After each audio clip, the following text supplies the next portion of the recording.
In one of the world's largest king penguin colonies, chicks must be able to make it through the winter without food.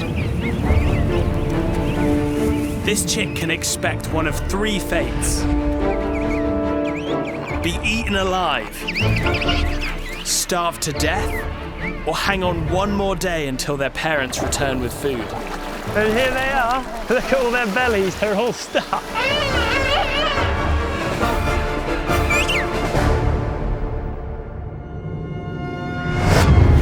How is it possible that life can come back from the dead? The island of South Georgia was the scene of one of the worst wildlife massacres in history. Species driven to near extinction, the whaling stations were abandoned. This is an awe-inspiring story of how, if given the chance, nature can bounce back on a scale you're not going to believe. My name's Bertie Gregory and I'm a National Geographic wildlife filmmaker. This is Resurrection Island.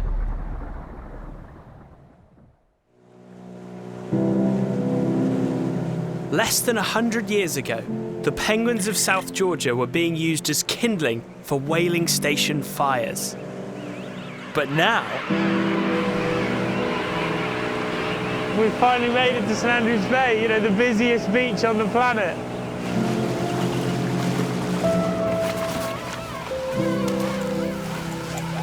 You know, it's funny, when you read about king penguins on paper, you know, you read they dive to 300 meters, 1,000 feet in some of the roughest ocean in the world.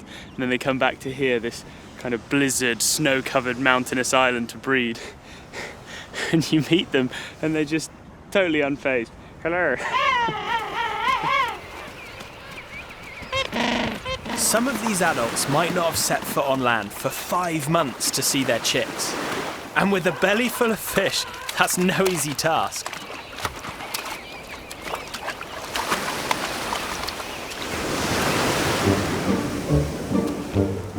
The worst part is over. Just a nice stroll to find the kids. Great, a blubbery roadblock of elephant seals.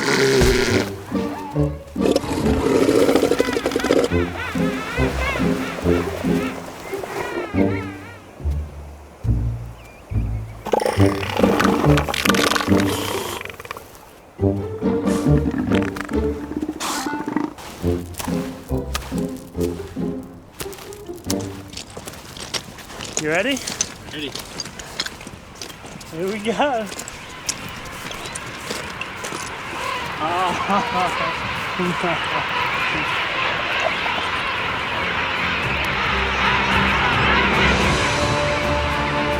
400,000 king penguins. I mean, my hometown has less people than that. In a way, it's so much like a city. It looks, to start with, like just a mass sprawl of penguins, but it's almost organised. I mean, you've got that big swimming pool in the middle, prime swimming for a little wash when you're all stinky. Then on the left, there's a bunch missing a load of feathers. They're in the process of molting, so in our city comparison, I guess we could say that was the hospital. And then start to see a bit of movement. I guess that's their highways through the colony. And then the biggest supermarket in the world, packed full of lanternfish, which is their primary prey here. But my favourite part is the creche. When the chicks are 5 weeks old, their parents leave them in a kindergarten. Food becomes scarce during the winter, so both of the parents have to go out into the open ocean to hunt. Depending on their luck, they might not return for months. So what do you do when mum and dad aren't home? Get up to no good, of course.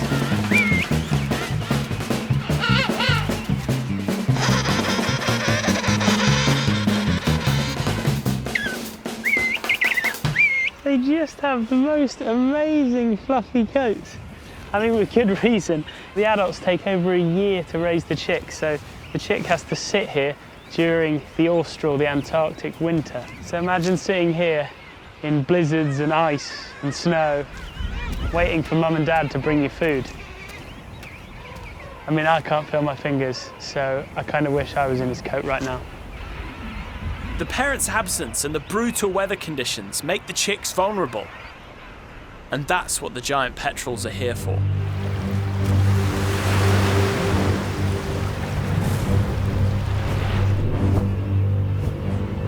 Giant petrels hunt king penguin chicks by spotting a weak one that's strayed away from the crash.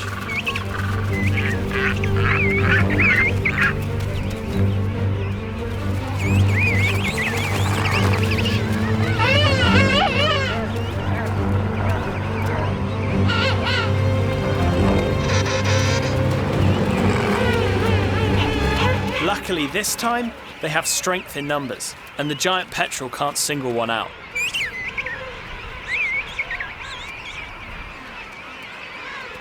Finally home, each adult calls their chick.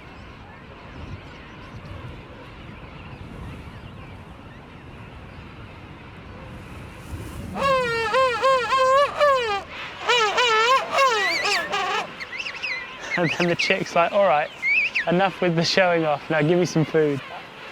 And scientists actually found that towards the end of the foraging trips, the bellies of the penguins drop significantly below 37 degrees, which is their normal body temperature. And so they think it's almost like a cool box in their belly to keep the fish fresh, for now to regurgitate it to the chick.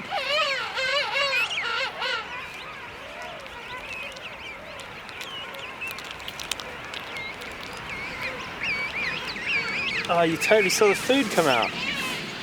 That's wicked. Slash a bit gross. Now that the chicks have had a few mouthfuls, the adults need to go back to the ocean and start again. If only it were as easy as that. They must negotiate a long line of pecky adults protecting their eggs. Go, go, go, run, run, run, run, run. Peck, peck, peck, peck, peck. Oh, he's going for the double. That's brilliant. What an awesome tactic. They must be paired together, and the one behind is using the one in front as a shield. The front one's getting absolutely hammered, but the back one... Oh, actually, no, the back one's getting hammered too. It's a rubbish tactic.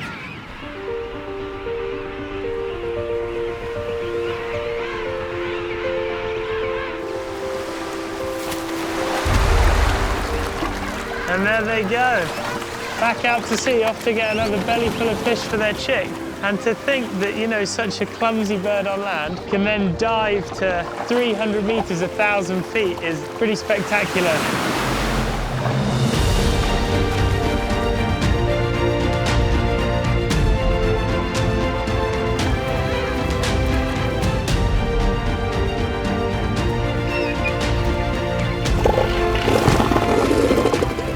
This place is just unbelievable. In 1925, just 1,100 king penguins were counted here.